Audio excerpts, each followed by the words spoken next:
Oi, pessoal. Nós já falamos do processo de auditoria. Já falamos também o que é uma não conformidade maior e uma não conformidade menor.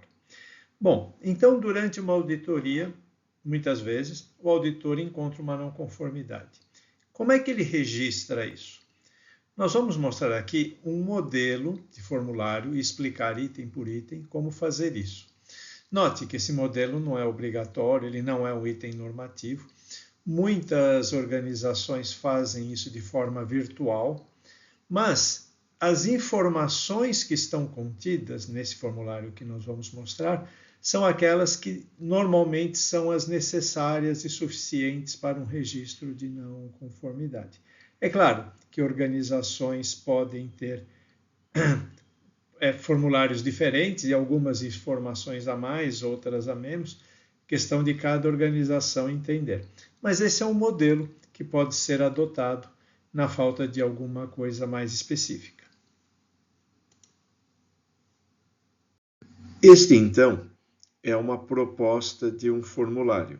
Como já dito, não é obrigatório ser desta forma, mas as informações que nele estão contidas devem existir no registro de uma não conformidade.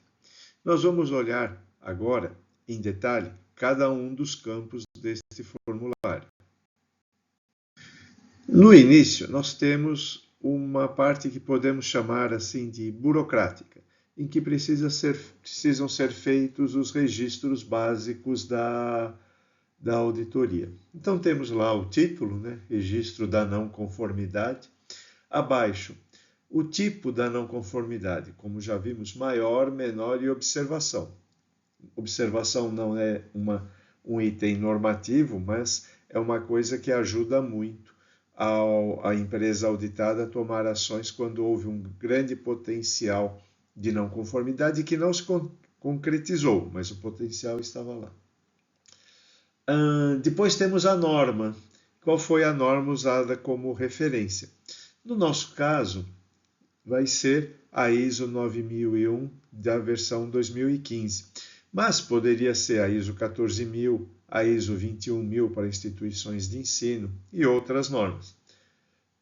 Normalmente as empresas têm um sistema de qualidade para as várias normas que ela é certificada, então usa-se o mesmo registro de não conformidade. O período da auditoria, de quando a quando foi realizada a auditoria.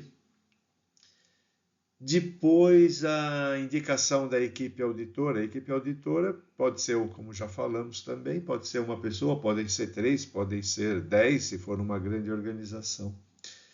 O número da RNC, que é um número sequencial, de alguma forma padronizado pela empresa, então pode-se iniciar a sequência todo ano, então teremos a não conformidade 1 de 2025, 2 de 2025, 3 de 2025 e num outro ano 1 de 2026, 2 de 2026, ou pode ser uma sequência que começou no 1 e vai infinitamente, então teremos a não conformidade 322, 323. Pode ter uma codificação que indique onde a não conformidade foi encontrada, por exemplo, para empresas que tenham várias unidades, então as duas primeiras letras indicariam, por exemplo, a unidade, depois viria a numeração, à vontade, mas desde que se faça um sistema que permita recuperar a não conformidade quando necessário. O setor onde foi auditado e que foi encontrada a não conformidade, quem que é o acompanhante, como nós já falamos, sempre uma pessoa acompanhando o auditor, o nome dele aí, até porque o auditor tem obrigação de informar a esse acompanhante que se encontrou uma não conformidade naquele momento.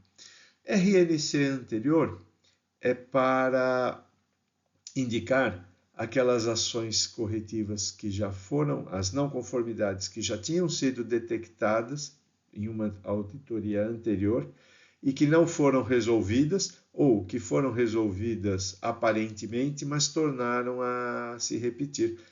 Como nós já falamos, isso é um agravante. Uma não conformidade não resolvida pode ser uma não conformidade menor não resolvida, pode ser classificada como uma maior. Ainda dentro do escopo de campos burocráticos, digamos assim, formais, nós temos ao final do relatório um campo em que o auditor se identifica, o auditor que encontrou a não conformidade. Lembrando que a auditoria pode ter vários auditores trabalhando simultaneamente, aqui vamos indicar qual foi exatamente quem encontrou a não conformidade. E sua assinatura e a data em que ele ele elaborou a não conformidade.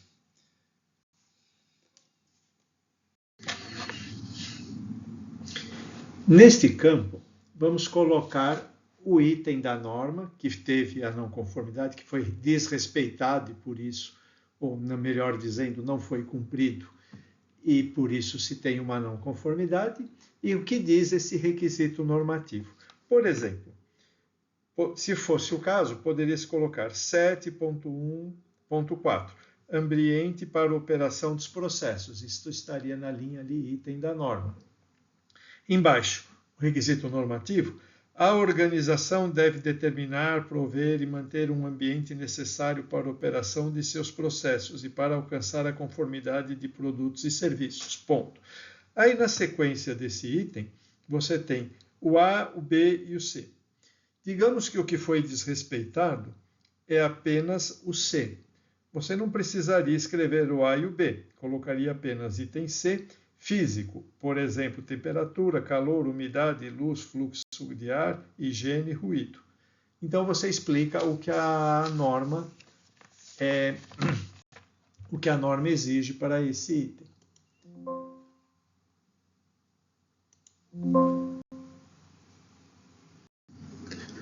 Aqui, a não conformidade.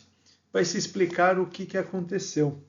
Porque, por exemplo, no nosso exemplo aqui que nós estamos tratando, o ambiente físico ele poderia falar de temperatura, calor, umidade, fluxo de ar, higiene, ruído.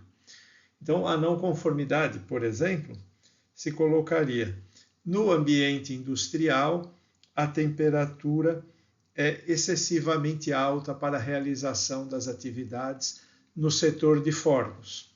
Então, a gente explicou por alto o que aconteceu, qual foi a origem da não conformidade, o que deu origem à não conformidade. Em evidências objetivas, nós vamos colocar com riqueza de detalhes a situação que foi encontrada.